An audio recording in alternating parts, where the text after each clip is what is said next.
Hi, good afternoon, everybody. I've done a number now of these hearings, and I'm obviously in contact with colleagues who've done a number of the hearings and expert witnesses, and I am seeking to try and give experiential advice based on our experience of what's happened. So this isn't, as it were, magic in the sense that there's a statutory provision you can say that answers that, or there's a regulation such as the coronavirus regulations. But I believe that what we have been able to learn is helpful to everybody.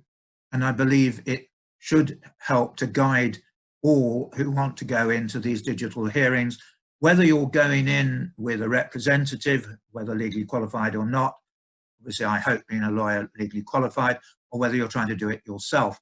And what I say applies also to expert witnesses. I did a talk, and this is not the same talk, about 10 days ago, to expert witnesses and specialist schools and academies. And quite a lot of useful information arose from that talk. So I have adapted what I said then to take into account some very interesting points made. The first point is that you have to have the appropriate IT to access digital hearings.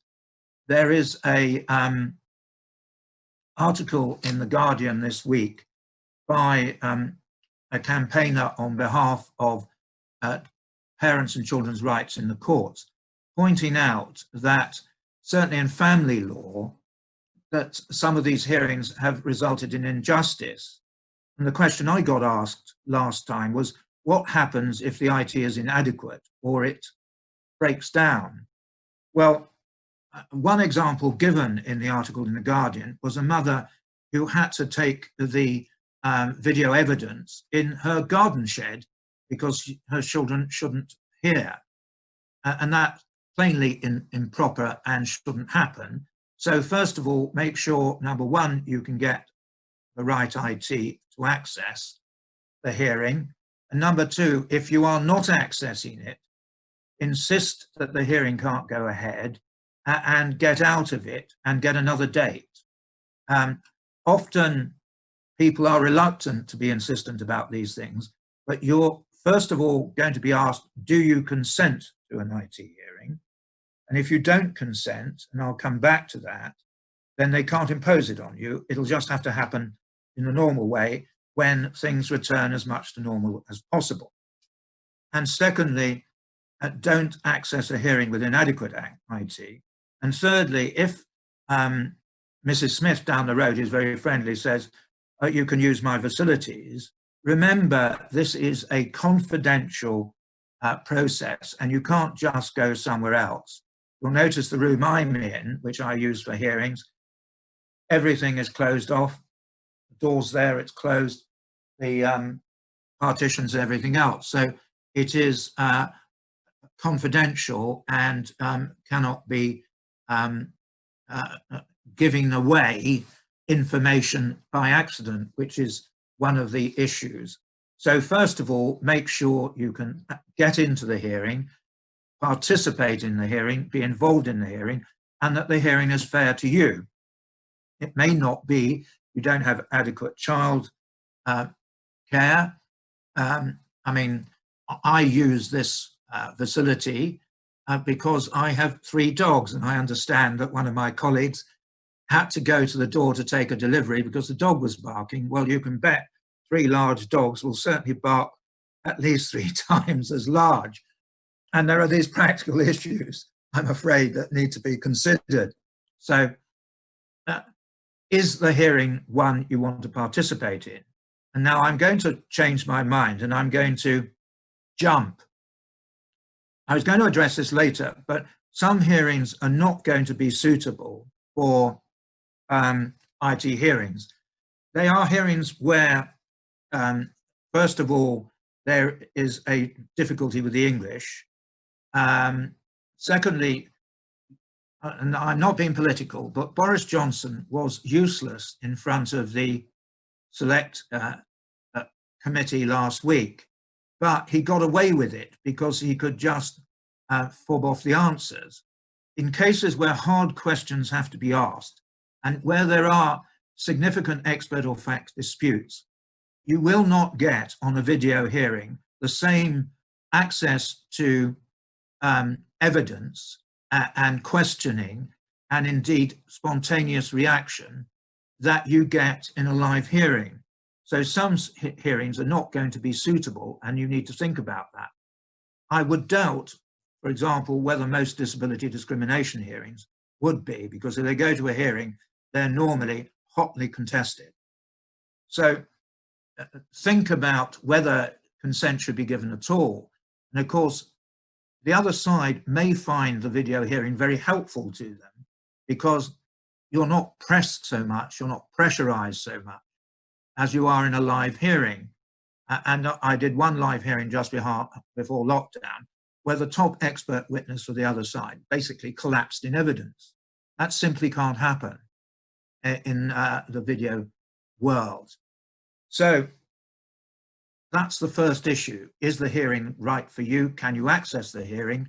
If things go wrong or you can't access it, stop it and make that clear. The next issue is, how does the tribunal work? Well, it works on evidence. Now, many parents, and this is a parent conference, don't understand that, first of all, the local authority witnesses aren't there to give evidence for you. And therefore you need independent expert evidence in virtually every case. And secondly, that sympathetic statements by local authority experts don't mean they'll support you in the tribunal.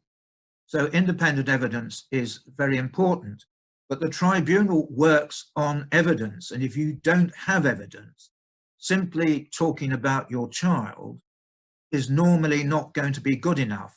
And in any case where you're asking for expenditure or additional provision, you must support it by evidence. And by evidence, that normally will mean an educational psychologist, very probably in many cases a speech and language therapist and occupational therapist, where medical evidence is relevant, medical evidence. That doesn't have to be live, but there has to be medical reports. But sometimes it could be live, and sometimes psychiatric evidence, or alternatively a clinical psychologist. The tribunal is normally limited to 3 witnesses on each side, save in national trial cases. My colleague Jennifer would talk about the national trial.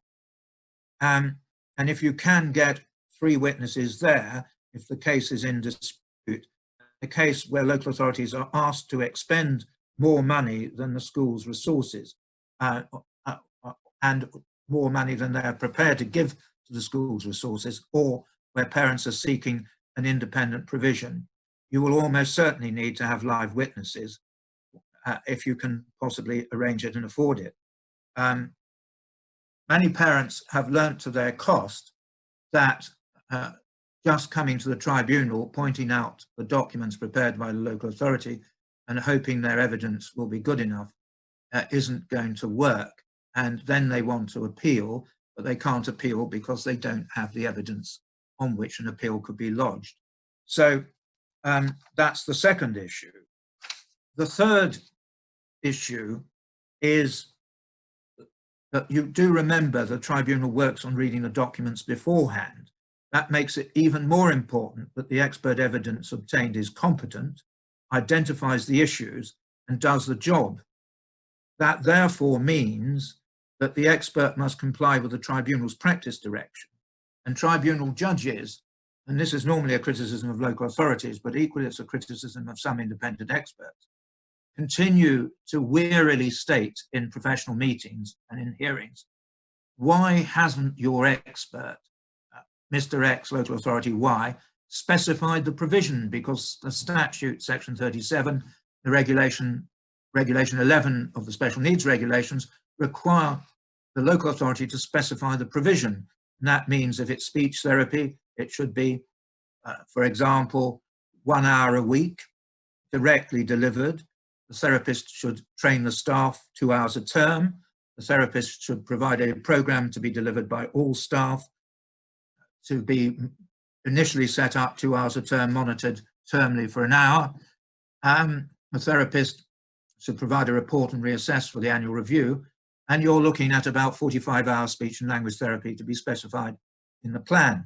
So the expert must specify equally with an educational psychologist if specialist teaching, specialist support is required, what is the extent of that support.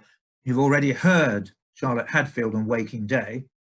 Now, the courts and the upper tribunal require Waking Day to be specified.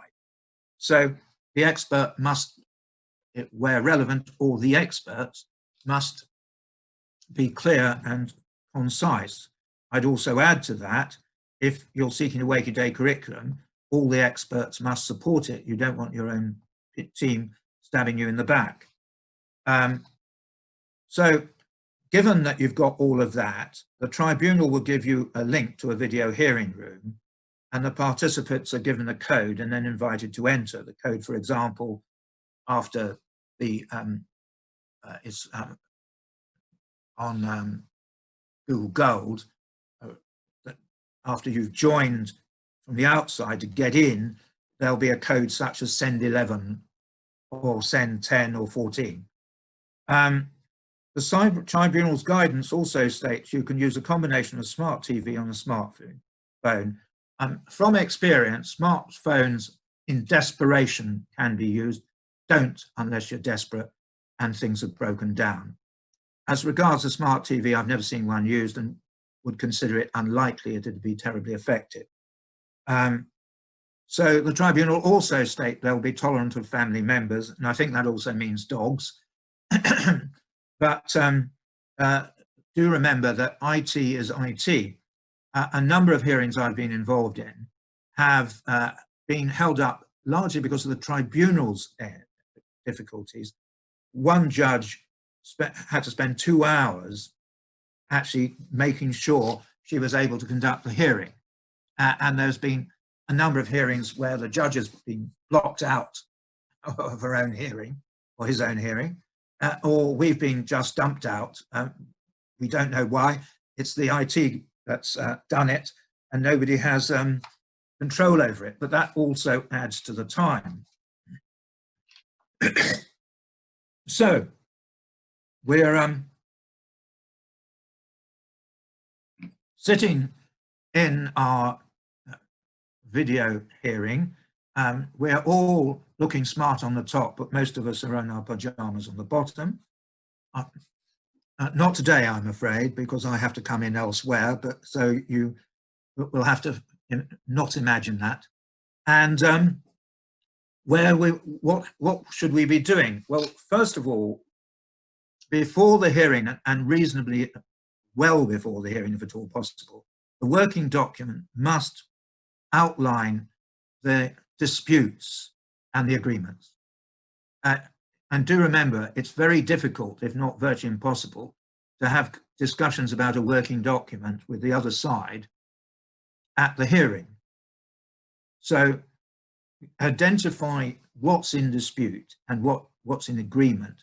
And it's really not necessary to argue over some wording when it means the same. Local authorities often put in alternative wording, rather like to say, Yabu sucks, we think we've got better wording.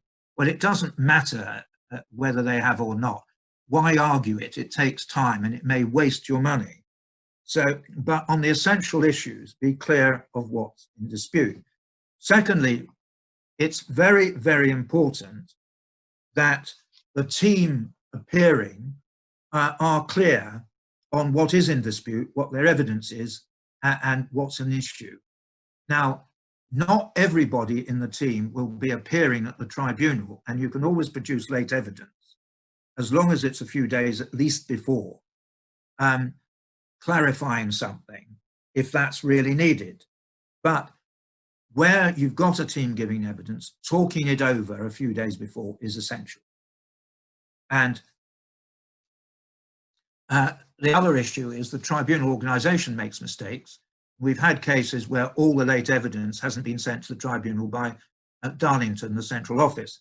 So I would advise at least 2 to 3 days before the hearing, and preferably 3 days, that you contact the tribunal office and say, this is the late evidence we served. We served it on the 1st of March, the 3rd of April, 4th of May.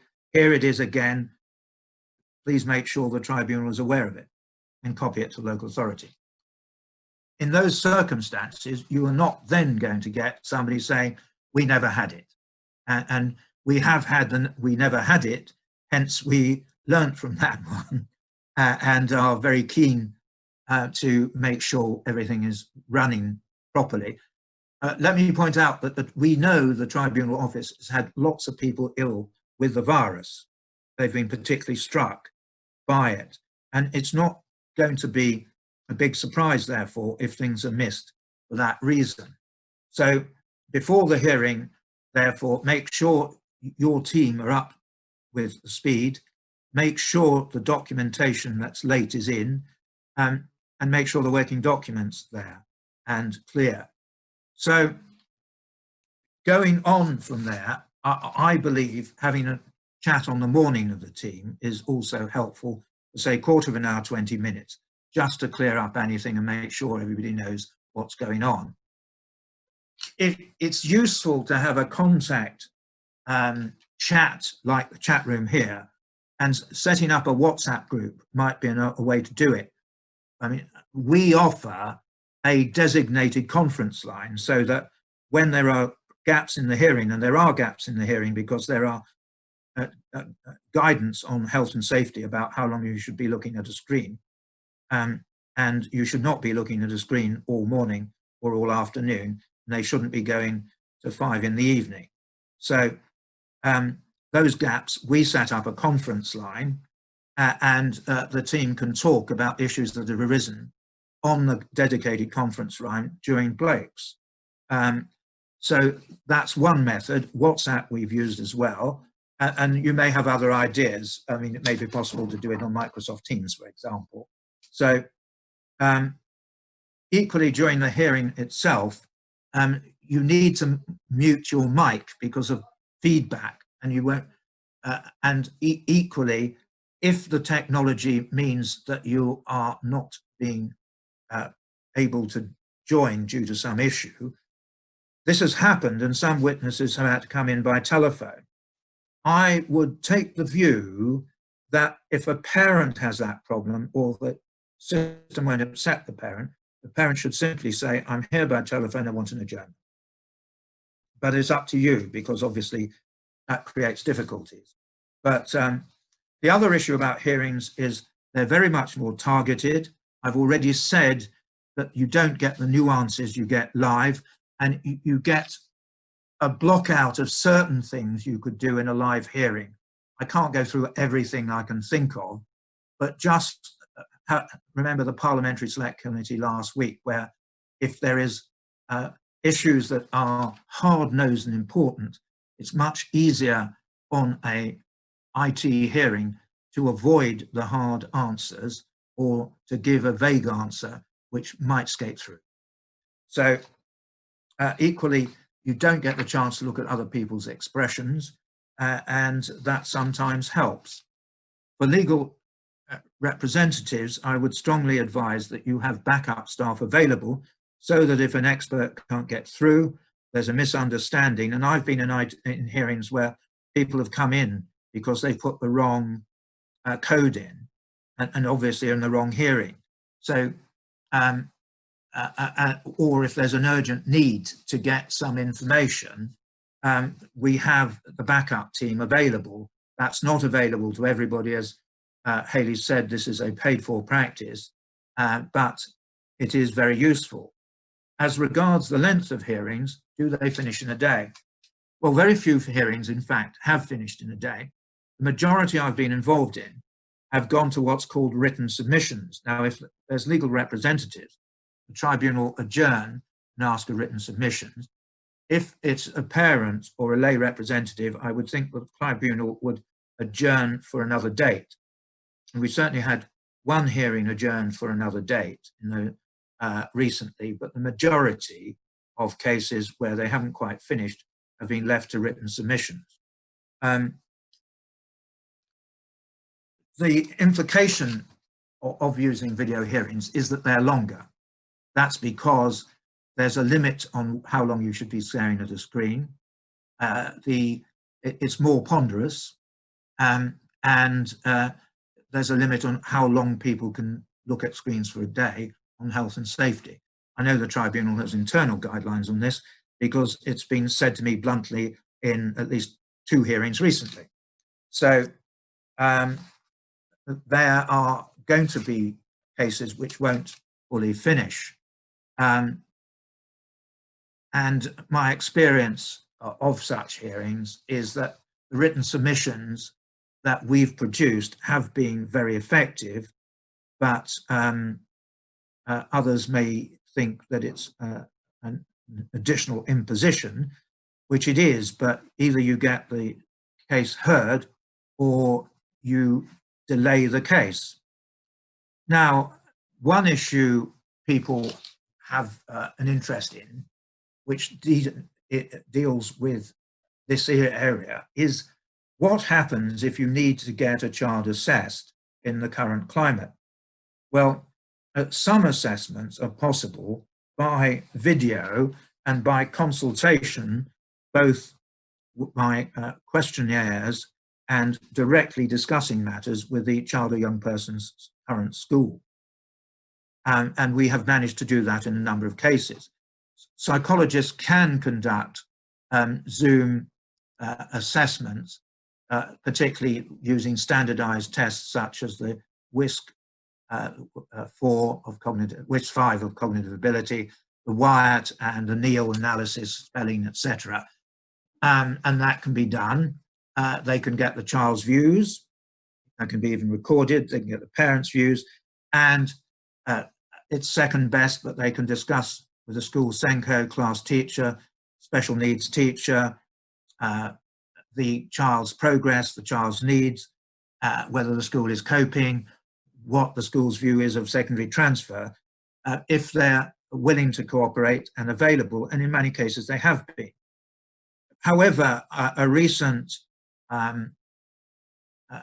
piece of research, which is on YouTube, on the ADOS, that's the assessment for autism, it says it clearly doesn't work for the ADOS. So some assessments, such as the ADOS, which would be one of the main means of confirming autism, apparently isn't going to work remotely. And equally, where you've got a need for direct examination, occupational therapy, physiotherapy, speech therapy, I think, can still be done by Zoom hearings and videos, and it is being done effectively. But some assessments would need to be done face-to-face. As regards mental health assessments, you've heard what I've said about the ADOS. It's possible that some could be done on a remote hearing, and it's possible that others can't be. So far as a medical condition, let's say a genetic condition which has manifestations, tubular cirrhosis, if you do need an examination for that, that's almost certainly having been postponed due to the current legislation. So some hearings can go ahead, some assessments get evidence for hearings can go ahead, some can't. Offers from schools. Well, some schools will offer on an EHC plan, but if you're appealing the plan, it's probably very inadequate, and the offer is probably based on a complete misunderstanding of the child's needs. Other schools, particularly independent specialist schools, are prepared to do Zoom assessments, look at the paperwork, but they tend to be assessments where there is a substantial body of expert evidence to support the parent's case. In the other cases, both the parents and the school agree that it would be unwise and foolish to offer a place because it might break down until they have assessed themselves in a trial's taken place. So the answer to that is some cases are going ahead. We have achieved agreement in some cases, and in other cases we've had to suspend them till late September, October, until the schools go back at least partly effectively so that assessments can take place. So that is going to be a decision made on the facts of each case, depending on each child or young person. In relation to the tribunal and its effectiveness, before lockdown, and I drafted these questions asked by Lord Lingfield and the House of Lords, in July, 78% of first hearings were cancelled. We asked a question about second hearings, and the tribunal, the Department of Justice said we don't keep those statistics. But our experience is that quite a good proportion of second hearings after the first hearing, when everybody was fixed and was cancelled as well. Now these hearings are mainly going ahead. So if you were, even now, if you were to appeal, you may well get a hearing very quickly, and possibly even by September. If you ask for expedition, you could even possibly still get a hearing in August, because they're going to sit in August. So they could deal with matters in cases where you can get the evidence. And I would suggest in cases where you've got a better than a 50-50 chance, they're going ahead. So I think that takes me, according to my watch, which is slightly slow, to the end of my period.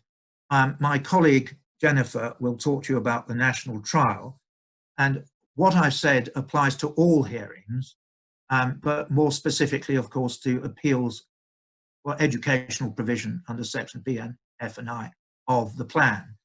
Jennifer's going to talk to you about the national trial. Does it work? What is it? How do you deal with it? And is it going to continue? Thank you very much. I hope you found this useful.